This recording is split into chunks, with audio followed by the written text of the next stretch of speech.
de fato, essa consciência, um misticismo que permeia a cultura. Mas é sobre isso que eu queria falar um pouco. Bom, misticismo é um termo popularmente associado às tradições e práticas religiosas, mas as práticas religiosas e tradições filosóficas que tem a ver com ocultismo, esoterismo e um termo mais técnico,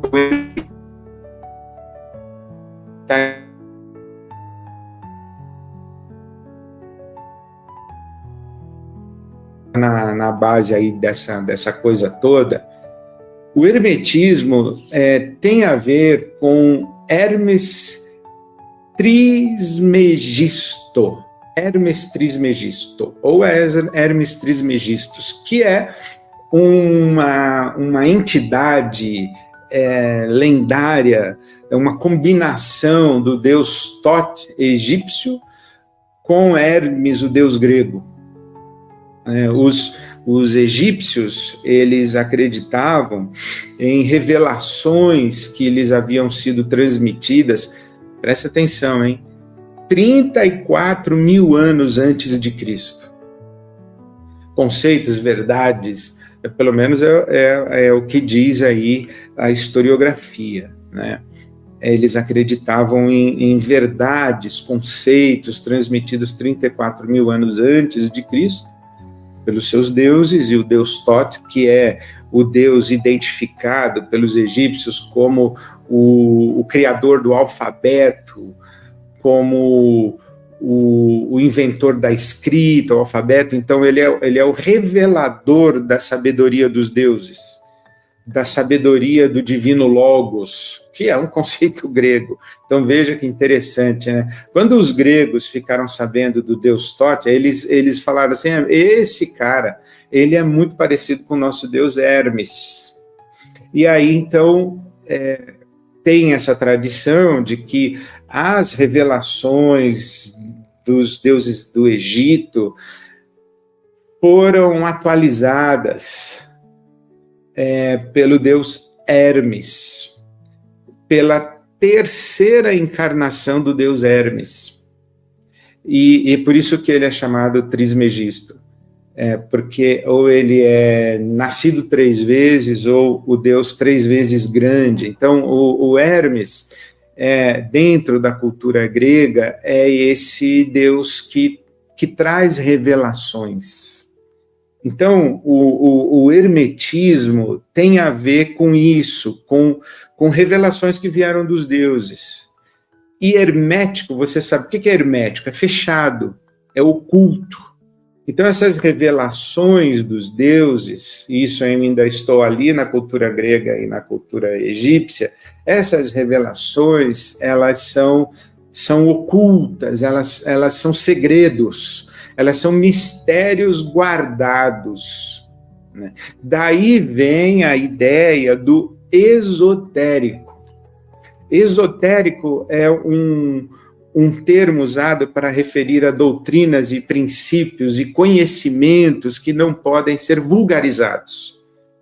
Esotéricos são conhecimentos, verdades, revelações, entendimentos, mas conhecimentos que não podem ser comunicadas para todo mundo.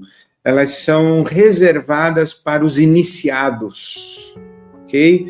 Então, um conhecimento esotérico lida com dimensões ocultas, daí de onde vem o ocultismo, né, que são verdades reveladas por deuses, que são reservadas aos iniciados, ensino esotérico com S.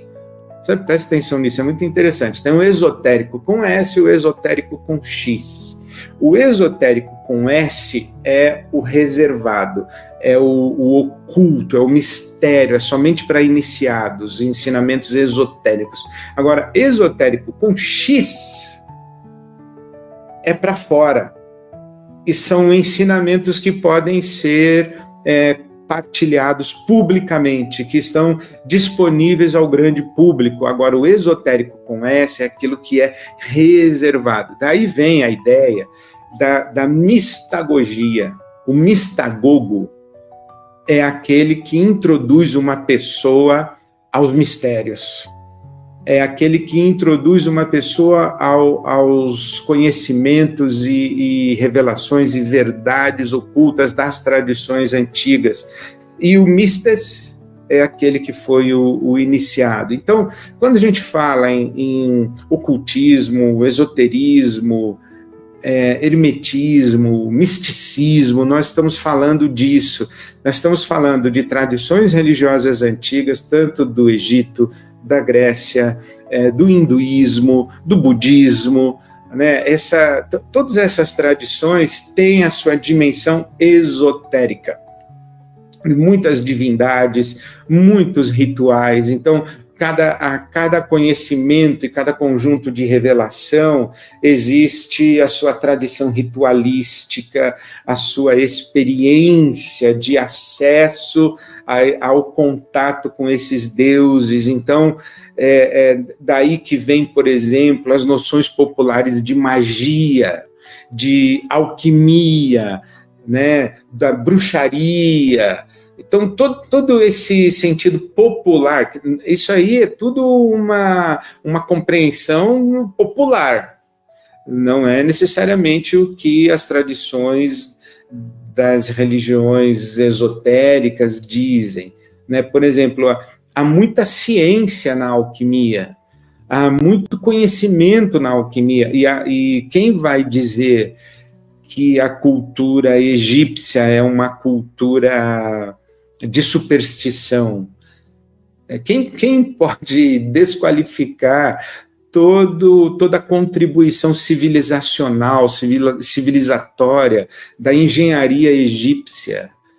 Né? Por exemplo, eu estive no Museu do Cairo e uma das peças mais impressionantes é um pequeno recorte de linho que datava de mais de 5.000 anos antes de Cristo. Eles faziam linho, né? Então é interessante toda a medicina, o desenvolvimento da medicina, do uso dos recursos da natureza, toda essa tradição que a gente atribui como superstição e a gente atribui como coisa de espírito do mal, etc. Aí tem muito conhecimento, tem muita cultura, muita ciência, muita medicina em tudo isso. Mas esse conhecimento, ele não é popular. Ele é reservado, ele é guardado. E por que ele é guardado? Porque ele é preservado por determinadas pessoas, os gurus, os mestres, os xamãs, essas figuras, a gente associa com o mundo espiritual. E com os deuses e com os espíritos, e aí com os demônios, aí já entra a tradição cristã, a cosmologia cristã, é uma mistureba tremenda, mas a gente precisa fazer uma separação, saber discernir o que nós estamos chamando de superstição, que não tem embasamento científico, que não tem contribuição científica, é crendice, mas que não tem equivalência de resultado prático, senão efeito placebo para quem acredita nessas coisas. Aquilo que é um conhecimento esotérico, mas que é ciência desenvolvida historicamente nas tradições e nas civilizações, e aquilo que é a experiência espiritual, que tem a ver com contato com o mundo espiritual, para aqueles que acreditam nos deuses, nos espíritos, nos espíritos desencarnados. Por exemplo, Hermes é a terceira encarnação de uma divindade para os gregos, né? Então, esses espíritos desencarnados que se manifestam são três coisas, está vendo? Superstição e crendice, ciência e conhecimento desenvolvido nas tradições, e a questão da experiência espiritual e da relação com os deuses e com os espíritos. Tá bom? Então, dentro da expressão misticismo, está tudo isso misturado.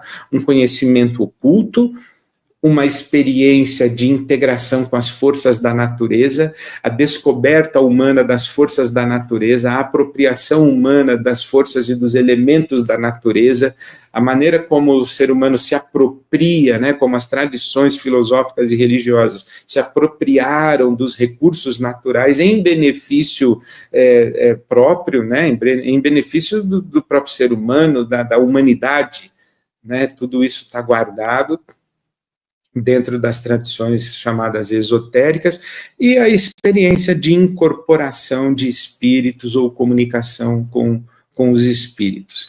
Veja que todas as tradições religiosas têm uma dimensão esotérica, tem uma dimensão de conhecimentos ocultos, conhecimentos que são propriedade de determinadas pessoas, que não estão disponíveis somente para as pessoas iniciadas e que são introduzidas nas fraternidades esotéricas. Todas as tradições têm disso, né? Por exemplo, o Islã tem o sufismo, né? Os sufis, que é a tradição mística do islamismo, o budismo tem, o hinduísmo tem. Agora eu queria chamar você para o nosso lado um pouquinho. Veja como é muito interessante que o judaísmo, na tradição judaica, né, do Segundo Templo, olha o contato que existe entre as gerações judaicas com as religiões da Mesopotâmia,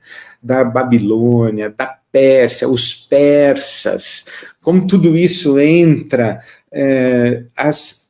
o conhecimento religioso, as compreensões cosmológicas, né, como é o universo, como ele funciona, quais são as forças que afetam, interferem, tanto na dinâmica de funcionamento do universo, quanto na própria experiência humana e na construção social humana.